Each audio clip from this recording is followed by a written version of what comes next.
453장 찬송을 드리겠습니다.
구약 성경 창세기 26장 26절에서 29절까지 말씀입니다. 아비멜렉이 그 친구 아웃삭과 군대 장관 비골과 더불어 그라레스부터 이삭에게로 온지라.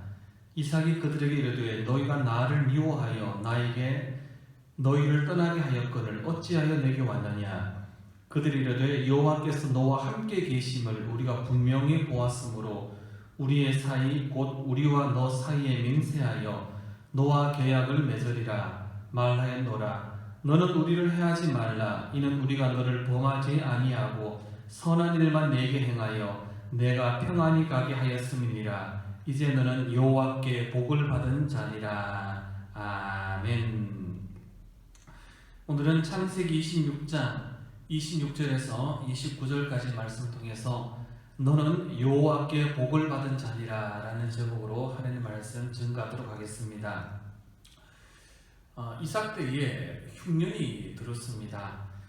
흉년이 와서 이방 나라에 거주하던 이삭에게 블레셋 왕 아비멜렉이 찾아와서 너는 우리를 해하지 말라라고 부탁을 합니다. 재밌잖아요. 이삭은 혼자인데 블레셋 왕은 군대도 거느린 한 나라의 왕이 찾아와서 너가 우리를 해하지 말라고 부탁을 하는 겁니다. 그리고 덧붙여 하는 말이 너는 여호와께 복을 받은 자니라. 이방 나라 왕이 이삭에게 한 말입니다. 너는 여호와께 복을 받은 자니라. 우리가 살면서 누려야 하는 복이 바로 이런 복이 아닐까 싶습니다. 세상 사람들로부터 당신은 정말 하나님께 복을 받은 자니라 이런 칭찬 듣는 삶. 그럼 이삭은 어떻게 하여서 이런 축복을 받게 되었을까? 오늘 그 이삭의 삶의 여정을 따라서 함께 그 길을 걸어가 보려고 합니다. 성경에 보게 되면 사람이 태어나기 전에 하나님께서 먼저 출생을 예고하는 경우와 그리고 덧붙여 이름까지 미리 지어주신 경우가 나옵니다. 그 첫 번째가 이삭입니다. 아버지 아브라함이 자기 집에 온 세 천사를 극진히 대접했을 때 그 천사들이 하신 말씀이 뭐였냐고 내는 이맘때에 이 집에 아들이 있을 것이다 라고 출생 신고를 이야기했지요. 그랬더니 그 밖에 듣고 있던 그 부인 사라가 듣고는 비웃어버리지 않습니까? 그래서 이삭의 뜻이 뭡니까? 웃다는, 웃음이라는 뜻이지요. 그러니까 두 번째, 예수님께서 이 땅에 태어나실 때에 요셉과 마리아가 정혼하고 난 다음에 성령으로 잉태되고 그 다음에 이제 또 천사가 나타난 사실 말씀이 그 아이는 성령으로 잉태되었고 그 아이의 이름을 뭐라고 합니까? 예수라 하라. 그 이삭과 예수님은 태어나기 전에 이미 이름이 정해졌고 그 다음에 정한 때에 태어난 사람들입니다. 근데 이삭은 웃다고 하는 뜻이 참 묘합니다. 우리도 정말로 좋아서 웃는 박장대소하는 웃음이 있고 비웃는 웃음이 있지 않습니까? 이삭은 어떻게 보면은 비웃음 당하고 살아갈 수도 있고 남들에게 큰 기쁨을 주고 살아갈 수도 있는 그 갈림길에서 태어났는지도 모릅니다. 그러나 끝내 이삭은 하나님께 큰 웃음을 주는 정말로 기쁨의 웃음을 주었던 사람으로 이제 바뀌게 되는 거지요. 그러면 이삭의 인생의 분기점은 어디서 출발이 되냐고 하면은 아버지 아브라함에 의해서 모리아산으로 번제물로 끌려갈 때부터 시작이 되는 겁니다. 제물로 묶이는 순간 이삭은 한 가지 결정을 해야 됩니다.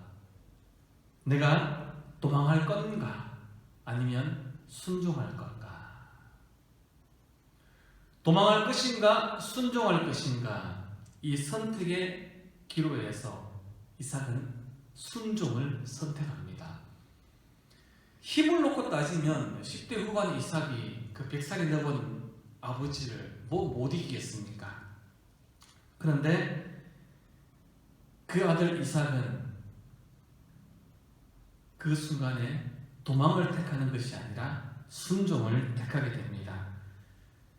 하나님께서 자기에게 준 그 힘을 도망가는 데 쓰지 않고 순종하는 데 그 힘을 썼다는 겁니다. 우리 믿음의 여정도 마찬가지라고 생각합니다. 우리는 크게 도망할 것인가 아니면 순종할 것인가의 그 싸움, 그 선택에서 우리의 믿음이 결정난다고 볼 수도 있습니다. 이삭이 도망갔으면은 그때 목숨은 건졌겠지만은 그걸로 끝이 나는 거예요. 후대가 그를 기억하지는 못합니다. 그러나 이삭이 그 순간에 도망을 택한 것이 아니라 순종을 택했기 때문에 수천 년이 지난 지금도 우리는 믿음의 조상으로 이삭을 기억하고 있는 거지요. 도망과 순종은 지금과 미래라고 해석할 수 있습니다. 지금을 생각하면 도망가야 됩니다. 포기해야 됩니다. 그러나 미래를 생각하면 순종해야 됩니다.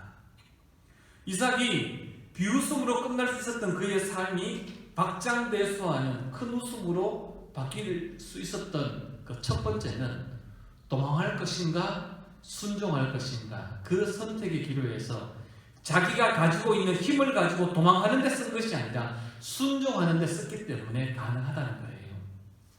그 두 번째, 이삭이 하나님 앞에 크게 쓰임 받을 수 있었던 것은 하나님의 말씀에 순종했기 때문입니다.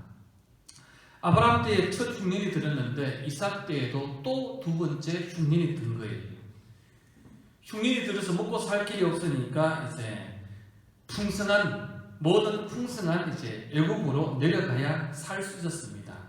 그런데 하나님께서 먹을 것을 찾아 떠나려고 하는 애국으로 가려고 하는 그 이삭에게 하시는 말씀이 창세기 26장 2절에 애국으로 내려가지 마라. 애국으로 내려가지 마라. 애국으로 내려가야 먹고 살 수가 있는데 하나님은 애국으로 내려가지 말라고 하는 거예요. 먹을 것을 찾아서 애국으로 가는 것이 당연한데 하나님은 애국으로 내려가지 말라고 하시는 거예요. 여기서 또 이삭은 선택을 해야 됩니다. 그냥 내 고집대로 갈 것인지 아니면 하나님 말씀에 순종할 것인지. 인간적인 계산으로 놓고 보면 애국 가는 게 맞아요. 왜? 거기는 풍성하니까. 그래서 이삭은 인간적인 계산을 한 것이 아니고 신앙적인 계산을 한 거지요. 하나님께서 저렇게 말씀하셨을 때 분명한 이유가 있을 것이다. 즉 하나님의 개입하심을 그는 계산에 집어넣었던 겁니다. 흉년임에도 애국으로 가지 않고 그 아래에서 농사를 지어서 100배의 결실을 거뒀습니다. 여러분, 같은 조건에서 같은 상황에서 농사를 지어서 2배도 아니고 3배도 아니고 100배를 얻는다고 하는 것은 자연적인 원리로는 절대 불가능한 일입니다.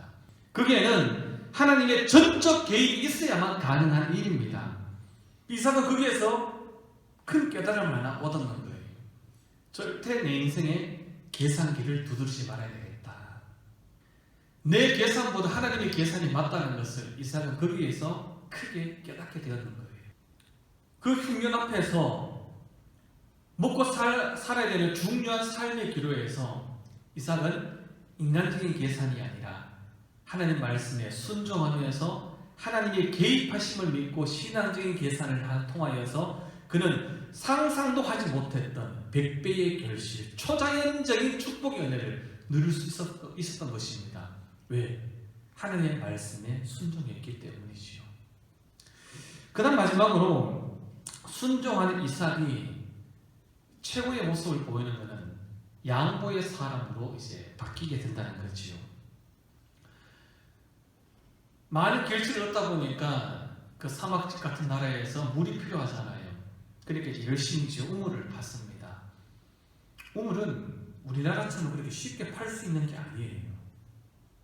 보통은 수십 미터를 파야 됩니다.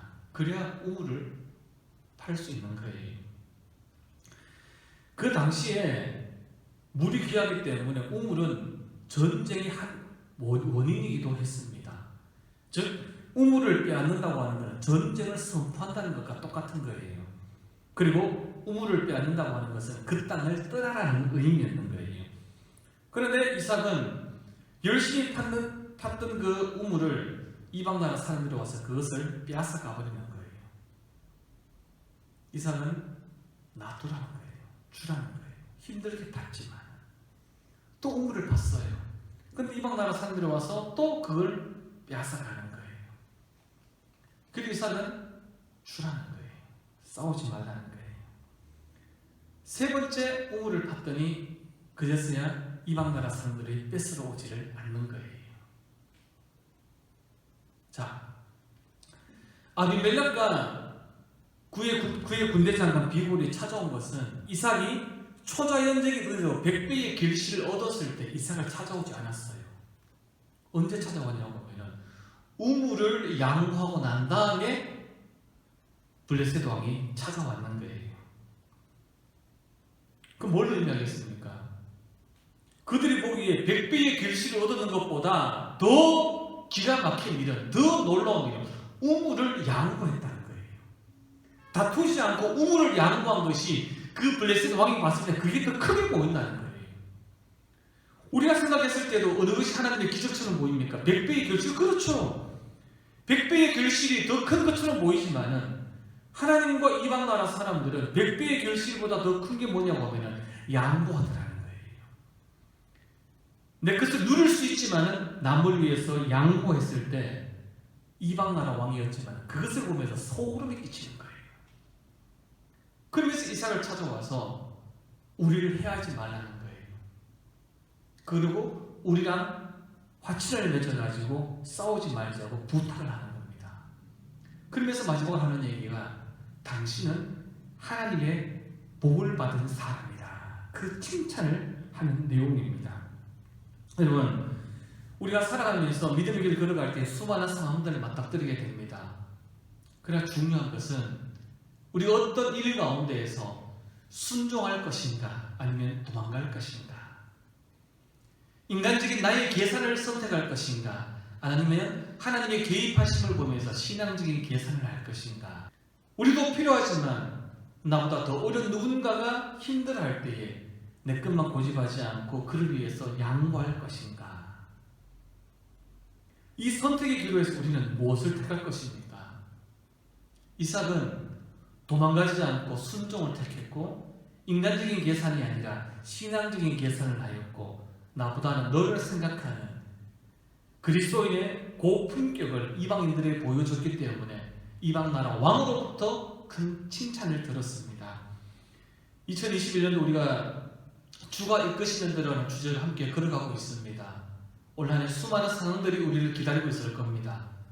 도망갈 것인지 순종할 것인지 인간적인 계산으로 선택할 것인지 하나님의 개입하심을 보고 신앙적인 계산으로 선택할 것인지, 나를 먼저 생각할 것인지, 너를 먼저 생각할 것인지, 이 선택의 기로에서 이삭이 행했던 그 순종과 선택을 통하여서 받았던 그 축복을 함께 누리며 살아가는 우리 길법 공동체 모든 식구들 되시기를 주님의 이름으로 축복합니다.